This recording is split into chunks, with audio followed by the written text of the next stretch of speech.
Well, as the Israelites, God's chosen people, were about to enter the Promised Land, they embarked on a new chapter, a new adventure. And here I am with my family today. We're on an adventure ourselves. We're about to go on this trail we've never been on before. And let's go. Let's do it together. Come along. Let's see what it's like. Here we go. Whoa.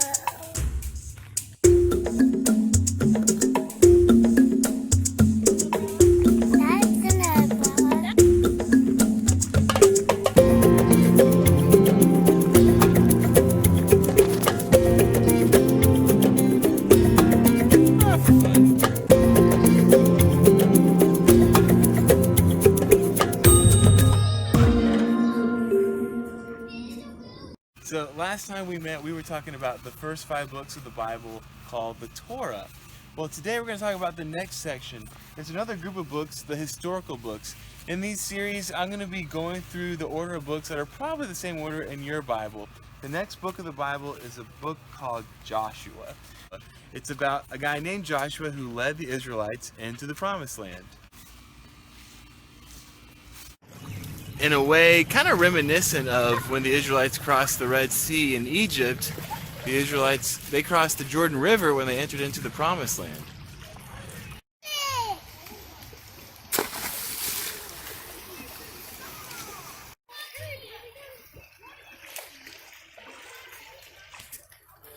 It must have been a unique experience for the generation coming into the Promised Land, having lived during their wilderness wanderings and then coming into a new land and taking roots there. They had a new leader. Moses, he didn't make it into the Promised Land. He died before they entered in. And so Joshua became the new leader of the Israelites as they went in and conquered the land. Things started pretty good with Joshua's leadership as the people entered the land, but whoa! Things got a little messy.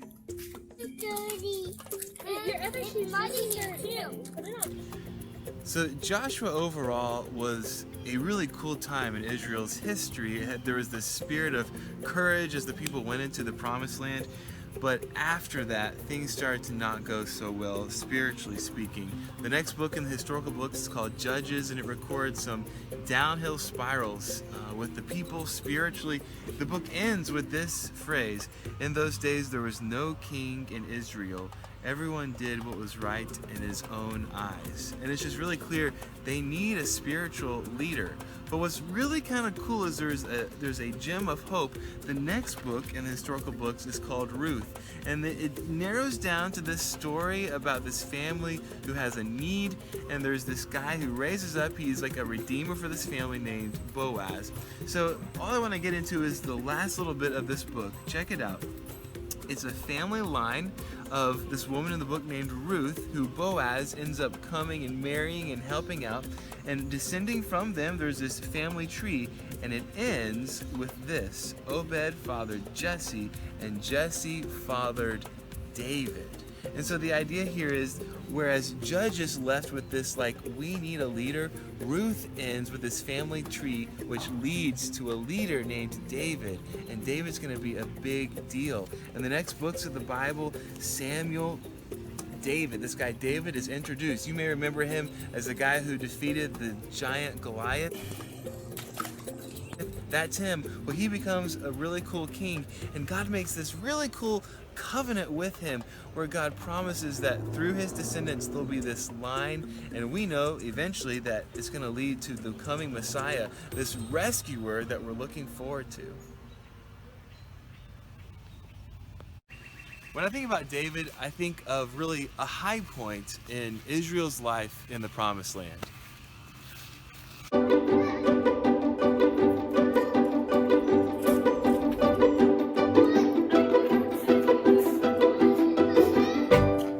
Okay, I'm gonna get a picture. Stay still, Hadley. I want to get a picture of it.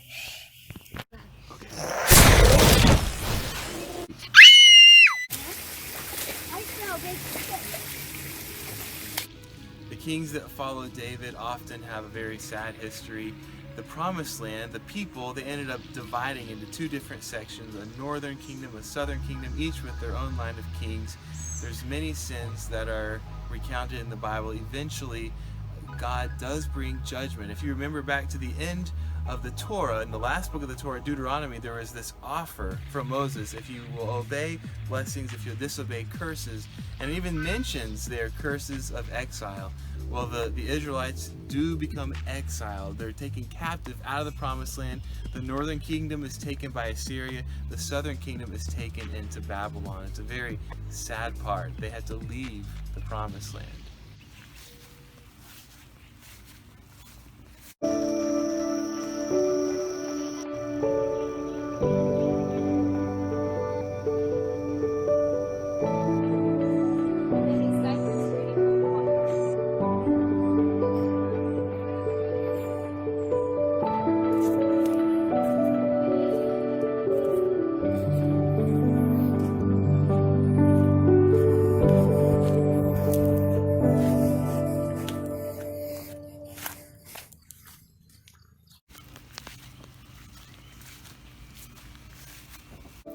So the Israelites, they had gone into the land, but then they were exiled out of the land. It was really a sad part in Israel's history, but they weren't out of the land forever. After 70 years, a remnant of Israelites went back to the promised land. And in the books of Ezra and Nehemiah and Esther, we learned that God still had a plan. There was still hope for God's people. In Ezra and Nehemiah, we learn that a remnant went back to the promised land, and they were able to start rebuilding a temple and a people there. But as the Old Testament historical books end, the end of the historical Old Testament wraps up. We're pretty much to the end of the whole Old Testament in terms of history speaking, but all the promises are not yet fulfilled. Thinking back all the way to what we learned about yesterday in the books of in the book of Genesis, there's still this hope of a coming rescuer. There's still going to be this descendant of David who has not yet come. So we're still waiting for those promises.